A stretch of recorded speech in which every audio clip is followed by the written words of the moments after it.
Welcome back नाजरीन। अब हमारा सेगमेंट है जी जहान दानिश। सर ये तो मुझे बहुत पसंद है। आप इस पे यकीन करेंगे कि मुझ पे? दोनों पे नहीं, क्योंकि ये जहान दानिश है। जहान दानिश है, तुसी जहानो जाओ किते। दानिश साहब, लेकिन आपके जहान में हमें कोई इंटरेस्ट नहीं है। ये दानिश साहब का जहान। चले जाएं। मेरा तो बहुत फेवरेट सेगमेंट है, तो मैं चाहती हूँ बगैर कोई बात किए सुना दे। क्या सुनाना है आज आप? मैं आपको बगैर बात किए सुना तो दूं, लेकिन बड़ा मायूब लगेगा। नहीं अच्छा नहीं लगेगा, सुनने वाला भी कहेगा यारों ने बात भी कोई नहीं की थी, क्यों सुनाई है? अच्छा, ये तो आप सब लोग जानते हैं कि जो टीवी देखते हैं, जो थ्रिलर फिल्म्स देखते हैं या जो मर्डर सस्पेंस देखते हैं, उनको पता होता है कि अगर कहीं कोई लाश हो और ये पता चले कि इसका कत्ल हुआ है, तो वो सबसे पहले क्या तलाश करना शुरू करते हैं? कातिल। अब बात यह है कि अगर कत्ल हुआ है तो कोई ना कोई कातिल है। अब अगर आप जंगल में जा रहे हैं, वहां कोई टूटी हुई टहनी पड़ी है, तो आप कभी भी नहीं गौर करते कि कैसे टूटी, कहां से टूटी। भाई इतने दरख्त हैं यहाँ पे, कहीं से टूट गई होगी। लेकिन वहां पर अगर फर्नीचर बना पड़ा हो तो आपको यकीन होगा किसी ने ये बनाया है। इसी तरह जहां लाश होती है ना किसी मकतूल की, वहां कातिल भी जरूर होता है।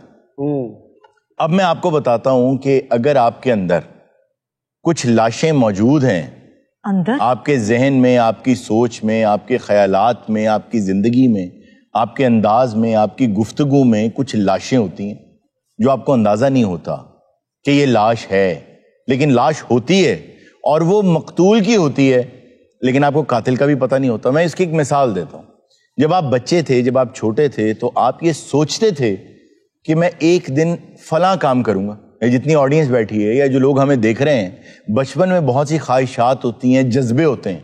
मैं ये कर दूंगा, मैं वो कर दूंगा, ऐसे हो जाएगा, वैसे हो जाएगा। वक्त के साथ साथ वो जज्बात मर जाते हैं ना। ऐसा ही है सर। वो खुद नहीं मरते, उनका एक कातिल होता है। जी, गल कर रही मरे। और मकतूल चीख चीख के आपको बता रहा होता है कि मेरा कातिल कौन। अगर आपके अंदर अमन नहीं है, कहते हैं ना यार बच्चे कितने अच्छे हैं यार, 5 मिनट में सब कुछ भूल जाते हैं, सुकून से सो जाते हैं, कुछ भी हो जाए उनको नींद आ गई, वो सो गए, कहीं भी सो गए। उनके अंदर अमन होता है, पीस होता है, सुकून होता है। वो अब हमारे अंदर नहीं रहता। आपके अंदर अमन खत्म हो जाता है एक सर्टेन टाइम के बाद। 100 ख्यालात हैं, परेशानियां हैं, औलाद की, कारोबार की, फैमिली की और तरह की। तो आपके अंदर अमन खत्म हो गया। इसका मतलब है कि वो था, जिंदा था, उसका कोई कातिल है। वो आज आपको हम बताएंगे कि उसका कातिल कौन। क्या अगली लाश पे आ जाएं। दानाई नहीं होती, सब लोगों को नहीं मिलती। दाना लोग बहुत कम होते हैं। बिल्कुल। कहते हैं ना किसी समझदार से बात करो तो समझदार लोग, दाना लोग कम होते हैं। जब आप बचपन में थे और जवानी में कदम रख रहे थे तो आप में बेहतरी आ रही थी। आप पानी, छोटा बच्चा है, पानी को भी कुछ और ही कह के बुलाता है, रोटी को भी कुछ और कह के। वक्त के साथ साथ समझदारी, फिर एक जगह आके वो चीज रुक जाती है। जी। वो सीखने का अमल रुक जाता है। वो क्यों रुकता है? क्योंकि उसका भी एक कातिल है। वो कातिल भी आज हम आपको बताएंगे कि कौन। 6-7 कातिल है कि तेरा कातिल भी इथों ही लभना ही है। और आखिरी जो सबसे अहम चीज थी आपकी जिंदगी की, सबसे अहम, वो भी कत्ल हो चुकी है, और वो थे ख्वाब। रोज ख्वाब देखता है इंसान बचपन में, जवानी में, मैं ये बन जाऊंगा, मैं वो बन जाऊंगा। बिल्कुल। फिर हम कहते हैं ख्वाब टूट गए। ख्वाब कभी टूटते नहीं हैं। ख्वाबों ने कहाँ टूटना है? उनको कत्ल कर दिया जाए। उनको कत्ल करता है। सर मैं बचपन तो ख्वाब देख रहा कि मैं फ्लाइंग कर दा है। अच्छा, हाँ जी। खुद ही उड़ रहे हो या जहाज में? नहीं, विदाउट किसी चीज दे इंज फ्लाइंग कर रहे हैं। आप ही उड़ रहे हैं, आप ही उड़ रहे हैं। उड़ रहे हैं। ते धर्मपुरे पुल दे उत्ते जी बोटी सुटी ते थल्लों आके चुक के ले गया। ये हैगा सुपरमैन ही है कि उड़दा उड़दा तंदूर च डिग पिया। लाहौर में तो तारे ही इतनी हैं, तुम कहाँ उड़ रहे थे? फंसे नहीं उनमें? ये वो सुपरमैन है ना जेड़ा क्लास नाल लेके जा रहा है, जिथे फंसिया कट के निकल गया। ਮੈਨੂੰ ਬਚਪਨ ਤੋਂ ਉਹ ਖਾਬ ਜਿਹੜੇ ਆ ਮੇਰੇ ਯਾਨੀ ਕਿ ਸਾਹਮਣੇ ਵੀ ਨਜ਼ਰ ਵੀ ਆਉਂਦੇ ਆ ਕਿ ਇਹ ਜਗ੍ਹਾ ਤੇ ਮੈਂ ਫਲਾਈਂਗ ਕੀਤਾ ਵਾ। ठीक है। ਤੇ ਉਹਦਾ ਕੀ ਹੋ ਸਕਦਾ, ਕੀ ਤਬੀਰ ਆ ਉਹਦੀ? नहीं बेटा, इसका मतलब ये है कि तुम कौवा बनते बनते इंसान बन गए। आप क्यों कर रही हैं कहाँ कहाँ? ਇਹੋ ਜਿਹਾ ਸੁਪਰਮੈਨ ਉੜਦਾ ਜਾ ਰਿਹਾ, ਉਹਨੇ 2 ਸ਼ੌਪਰ ਹੱਥ ਹੁੰਦੇ, ਪੁੱਛੇ ਕਿੱਧਰ ਚਲਾ? ਕੂੜਾ ਫੇंक रे जा रहा है सुपरमैन जी। 5 बजे शामी उड़े तो उड़ते उड़ते 8 बज गए, उत्ते हनेरा हो गया, रास्ता भुल गया।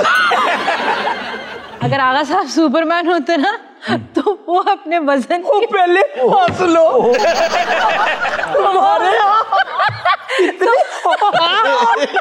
تو وہ اپنے وزن کی وجہ سے اڑ ہی نہ پاتے بیچارے. نہیں آغا صاحب اڑ لیتے, بار بار گر جاتے, لیکن پھر بھی چوٹ نہ آتی. کیوں؟ آغا صاحب گرتے ہیں تو چوٹ نہیں آتی, ٹھپے لگ جاتے.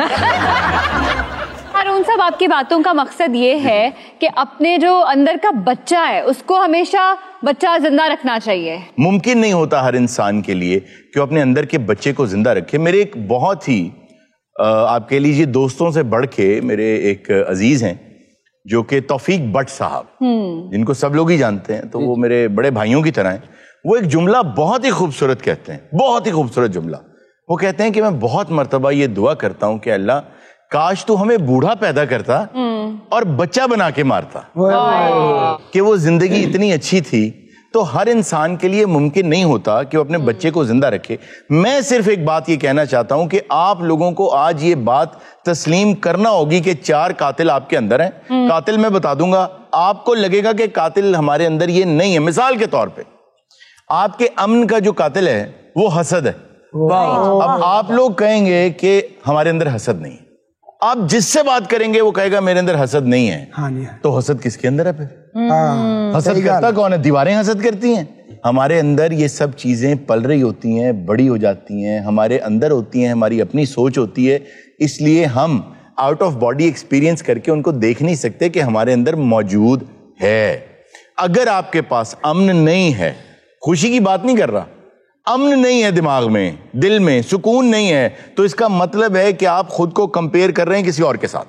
چاہے کوئی امیر آدمی ہے, چاہے کوئی مشہور آدمی ہے, چاہے کوئی طاقتور آدمی ہے, آپ کہیں نہ کہیں خود کو کمپیئر کر رہے ہیں اور آپ حسد کر رہے ہیں, اس لیے آپ کا امن نہیں ہے. آج اس حسد کو پھانسی دے دیں, لیکن ڈھونڈنا پڑے گا, قاتل ڈھونڈنا پڑتا ہے, آسانی سے نہیں ملتا. آج حسد کو نکال کے پھانسی دے دیں, آپ کے اندر امن آ جائے گا. اب آ جائیں دوسری طرف, آپ کے اندر جذبہ نہیں ہے. اب بہت سے لوگ ہیں, خاص طور پہ بوڑھے لوگ, ان کی کرنا ہے جی. اگر آپ کے اندر جذبہ ختم ہو جاتا ہے نا, تو میں آپ کو سچی بات بتا رہا ہوں, انسان ذہنی طور پہ کبھی خود کو قبول نہیں کرتا میں بوڑھا ہو گیا. واقعی یہ جو باتیں کرتے ہیں نا یہ لوگ, یہ فرار حاصل کرتے ہیں. ان کو پتا ہے کہ ابھی میری عمر اتنی ہے کہ کسی نہ کسی وجہ سے خدا نے مجھے زندہ رکھا ہے, لیکن جذبہ کیوں مر گیا کہ اندر ایک قاتل ہے. وہ قاتل ہے سستی. بہت مرتبہ ایسا نہیں ہوتا کہ ہم اپنے بڑوں کو, بزرگوں کو کہتے ہیں کہ اٹھا کریں, ذرا چلا پھرا کریں, ڈاکٹر نے بھی کہا ہے چہل قدمی کریں, یعنی طب نے بھی اجازت دی ہوئی ہے, لیکن نہیں اٹھتے, نہیں چلتے پھرتے. اگر آپ کے اندر جذبات نہیں ہیں تو سستی ہے, وہ قاتل ہے, اس کو ڈھونڈیں, اس کو پھانسی دیں. اچھا وہ بزرگ جڑے نا جی, اتھے لمے پے 3 پا گوشت کھا جاندے, کہندے میرے کو تر نہیں ہوندا. صحیح بات ہے, یہ بات بالکل آپ ٹھیک کریں. اور کہنا کہ کڑیے مینوں چاہ دیں, سر دی درد, آ وڈے مگے جی دیں, وڈے. اچھا, دانائی کیوں آنی بند ہو جاتی, کیوں حکمت آنی کیوں بند ہو جاتی ہے؟ اس کی وجہ یہ ہوتی ہے کہ آپ میں غصہ ہوتا ہے. اب کوئی شخص یہ کہہ سکتا ہے کہ مجھ میں تو کوئی غصہ نہیں, I don't get crossed on anything, مجھے کوئی فرق نہیں پڑتا. یہ جھوٹ ہے. اگر وہ کچھ نیا سیکھ نہیں رہا نا, تو اس کا مطلب اس میں یہ غصہ ہے, جس کو ایگو کا غصہ کہتے ہیں, the anger of ego, کہ وہ اتنی بڑی ہو چکی ہے کہ اب وہ کسی چھوٹے سے, اپنے سے کم عمر سے کچھ سیکھ نہیں سکتا. اور سیکھنا کم عمروں سے پڑتا ہے کیونکہ وہ حالات حاضرہ کے مطابق ہوتے ہیں. ڈھونڈیں وہ غصہ کہاں ہے, وہ کس سوچ کے خلاف ہے کہ آپ نئی چیز سیکھ نہیں پا رہے ہیں. اور آخری سب سے بڑا قاتل, جو آپ کی سب خوشیوں کا قاتل ہے, جو قتل کرتا ہے آپ کے خوابوں کو, صحیح, وہ ہے خوف. آپ کو کسی کام سے, اس کے کرنے سے خوف آ رہا ہے نا, پبلک سپیکنگ سے خوف آ رہا ہے, کیمرہ فیس کرنے سے خوف آ رہا ہے, کہیں کھڑے ہو کے سچ بولنے سے خوف آ رہا ہے. تو 2 طریقے ہیں. ایک طریقہ یہ ہے خوف کو دور کریں اور وہ کام کریں, یہی طریقہ ہے. بالکل. ایک طریقہ یہ ہے وہ کام کر جائیں, خوف چلا جائے گا. پہلا طریقہ کبھی کام نہیں کرتا. کبھی کسی کے ساتھ ایسا نہیں ہوا کہ اس نے پہلے خوف ختم کیا پھر وہ کام کیا. دوسرا طریقہ ہمیشہ کام کرتا ہے کہ کام کر جائیں, ہمیشہ کے لیے خوف ختم ہو جائے گا. اور جب تک آپ اپنی سوچ کو نہیں بدلیں گے نا, کہ نہیں جی نہ میرے اندر غصہ ہے, نہ میرے اندر حسد ہے, نہ خوف ہے, نہ سستی ہے, یہ سب چیزیں میرے اندر نہیں ہیں, جب تک آپ یہ سوچتے رہیں گے تو جان لیں کہ آپ کے اندر یہ قتل ہوتے رہیں گے اور آپ کو پتہ نہیں چلے گا, اور وہ قاتل دندناتا پھرے گا آپ کے ذہن کی سڑکوں پہ. آخر میں ایک چھوٹی سی بات آپ کو بتاتا ہوں کہ ایک استاد کے پاس ایک نوجوان گیا, اس نے کہا جی I want to learn swimming. اچھا, I need to know how to swim. اس نے اس کو پکڑا اور پانی میں پھینک دیا. الٹے سیدھے ہاتھ پیر مارتا رہا, جو آدمی کرتا ہے جب پانی میں گر جاتا ہے یہی کرتا ہے. اس نے اس کو باہر نکالا اور اس کو پوچھا تم کیا فیل کر رہے تھے؟ उसने कहा मैं ये फील कर रहा था कि मैं डूब रहा हूं। उसने कहा अच्छा, इसका मतलब है कि तुम मर जाते अगर और देर पानी में रहते। उसने कहा बिल्कुल। उसने फिर धक्का दिया, फिर बाहर निकाला, पूछा क्या फील कर रहे थे? उसने कहा जी मैं फील कर रहा था कि मैं डूब रहा हूं। अच्छा, ये उन लोगों के लिए भी है जो स्विमिंग सीखना चाहते हैं। उसने कहा जी मैं फील करता मैं डूब रहा हूं, अभी मेरा सांस बंद हो जाएगा, मैं डूब जाऊंगा। उसने तीसरी बार उसको फेंकने से पहले ये कहा कि इस बार तुमने सिर्फ एक काम करना है, निकाल मैं तुम्हें लूंगा, तुमने सिर्फ ये फील करना है कि मैं तो डूब ही नहीं रहा हूं, मैं तो फ्लोट कर रहा हूं, वाह, मैं तो ऊपर आ रहा हूं, सिर्फ ये करना। उसने उसको पानी में फेंका और आप सब लोगों को याद होगा कि मैं ये कहता हूं, मैं ये दावा करता हूं कि with in half an hour मैं आप में से किसी को भी स्विमर बना सकता हूं। फर्क सिर्फ ये है, सानू धक्का तो कहना देना था उनको। नहीं नहीं, तेनू की है फटी को तो डुबदी है। ऐसी कोई गल नहीं, ट्यूब भी नहीं डूबती। उसने उसे धक्का दिया पानी में। उस शागिर्द ने सिर्फ ये सोचा कि मैं तो फ्लोट कर रहा हूं। और जितने स्विमर्स हैं वो ये जानते हैं कि हम में यानी स्विमर्स में और दूसरों में कोई फर्क नहीं है, सिर्फ ये सोच का फर्क है। उन्हें लगता है मैं डूब रहा हूं, हमें लगता है मैं उभर रहा हूं। तो सूरज से किसी ने पूछा था कि जब शाम होती है तुम डूब रहे होते हो तो कैसा महसूस करते हो? उसने कहा मैं बहुत अच्छा महसूस करता हूं क्योंकि मैं कहीं ना कहीं उभर रहा होता। नाज़रीन, वक्त एक छोटे से ब्रेक का, कहीं मत जाएगा, भी मिलते हैं ब्रेक के बाद। भैया आप गम में क्यों चले गए, उसकी क्या बात? हाँ, इसकी क्या बात? सर इसकी वजह यह है कि मैं पीएचडी कर रहा था, तो उसमें ना मैं एटम बम के ऊपर रिसर्च कर रहा था और वो अनफॉर्चुनेटली एटम बम आपकी तरह का था। ये क्यों कहने लगा कि मैं एटम बम पे रिसर्च कर रहा था, वो अनफॉर्चुनेटली मेरे हाथ में चल गया।